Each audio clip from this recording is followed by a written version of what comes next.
Ang kumpanyang ito ay mas malaki pa sa pinagsamang halaga ng Apple at Tesla. Nagsimula ang kanilang kwento noong 1602 nang humarap ang mga mangangalakal na Dutch sa isang problema. Kontrolado ng mga hukbong pandagat ng Spain at Portugal ang mga ruta ng pampalasa sa Asya, kaya sila inaalis.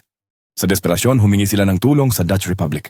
Binigyan sila ng gobyerno ng karapatang hindi pa nangyayari noon, magtayo ng sariling hukbo, makatayo ng digmaan, at supilin ang sinumang hahadlang. Kasabay nito, nakuha nila ang monopolyo sa nutmeg at cloves ng Indonesia. Mga kalakal na higit pa sa ginto ang halaga. Dito nagsimula ang VOC, ang Dutch East India Company. Dumami ang pera nila, lalo silang naging matapang. Sinalakay nila ang mga daungan, nagtayo ng mga kuta, at pinabagsak ang mga lokal na pinuno. Sa paglipas ng panahon, ang VOC ay nagtayo ng isang pribadong imperyo.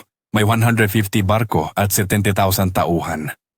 Hindi lang nila ito tinigil dito, naging unang kumpanya silang nagbenta ng shares sa publiko. Sa rurok nito, nalagpasan nito ang mga imperyo, 8 trillion sa halaga ngayon. Ngunit pumasok ang kasakiman. Mismanagement, digmaan laban sa mga Ingles, at walang tigil na laban sa mga pirata ang nakabusog sa kanilang mga kaban. Noong 1799, bumagsak ang kumpanya. Bankrupt na. Namatay ang VOC pero iniwan nito ang isang permanenteng aral, ang plano para sa kapangyarihan ng korporasyon.